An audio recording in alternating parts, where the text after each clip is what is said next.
Today I want to discuss about 2-3 cases that occurred in the past. The death of female due to dowry cases or demand of in-laws, or maybe some issues between husband and wife.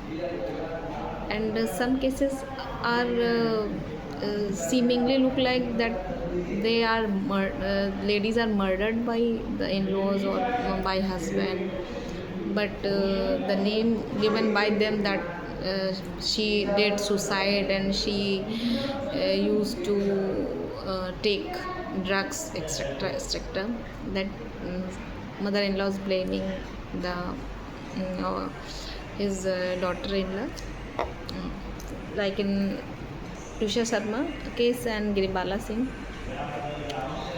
तो मैं खैर अभी इतना ही कहना चाहती हूँ कि जो भी लेडीज़ हैं, पहले तो जो शादी है, चाहे लेडीज़ हो चाहे जेंट्स हो, क्योंकि उससे पहले भी कई 1-2 सालों पहले कुछ ऐसे भी केसेस आए जिसमें फ़ीमेल ने अपने हस्बैंड को मार दिया है, या तो अपने बॉयफ्रेंड के साथ मिल करके, या कैसे भी करके कहीं से धक्का दिलवा करके, या ड्रम में कैद कर दिया है. तो ऐसा नहीं कि मेल ही गुनाहगार होता है या मेल के घर वाले या फीमेल गुनाहगार होते हैं. दोनों केसेस में मेल एंड फीमेल दोनों लोग गुनाहगार हो सकते हैं. ना ही यहाँ लव मैरिज ज़रूरी नहीं है कि आगे तक जाएं, और ना ही अरेंज मैरिज आगे तक जाएं. मतलब खुशी खुशी हस्बैंड वाइफ साथ रह सके, खुशी खुशी अपने ससुराल वालों के साथ बहू खुश रह सके.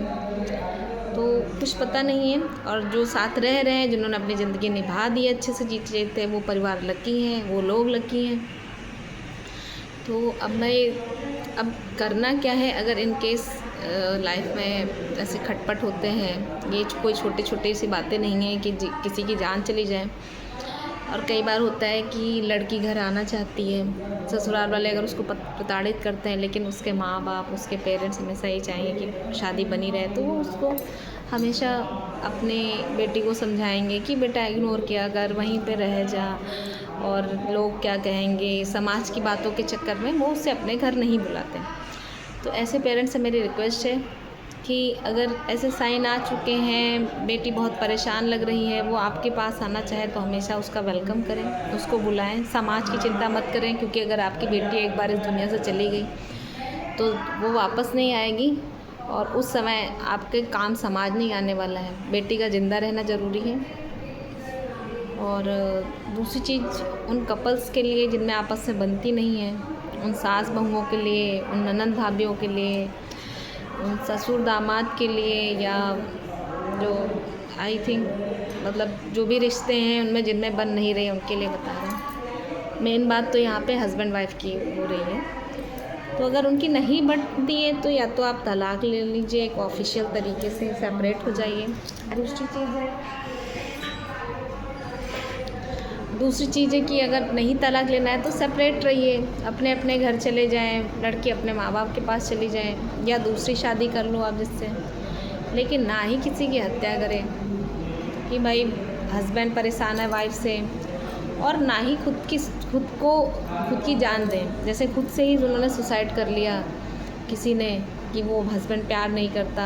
अरे आगे पीछे तो देखो कि तुम्हारे माँ बाप तो तुमको प्यार करते हैं, इतने सालों से लिखाया पढ़ाया, इतना बड़ा किया, तो सिर्फ हस्बैंड के चक्कर में अपनी जान देना ये गलत है.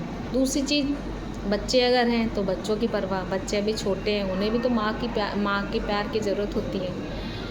और एक ये तो अलग होने का मैं बता रही हूँ, बाकी अलग होना एक सजेशन नहीं है. अगर हो सके तो छोटी छोटी बातों को इग्नोर करके प्यार से जीवन जीने की कोशिश की जाए.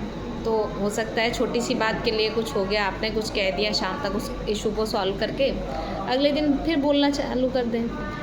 कोई आपने मतलब बहू ने कोई इतना बड़ा आपके साथ गलत काम तो नहीं कर दिया, कोई सास ने ऐसा गलत काम, छोटी मोटी खटपट का इशू बनाना वो गलत है कि. और जैसे कि उसमें ये भी एक केस था कि बच्चे को अबॉर्ट करा दिया गया और उस पर इल्ज़ाम लगाया जाता है, एलिगेशन कि ये किसका बच्चा था. इस टाइप की बातें सुनकर भी बहुत टूट जाती हैं. दूसरी चीज़ें शादी के समय तो कुछ और रूप होता है, उसके बाद शादी के बाद टाइम नहीं देना हस्बैंड को।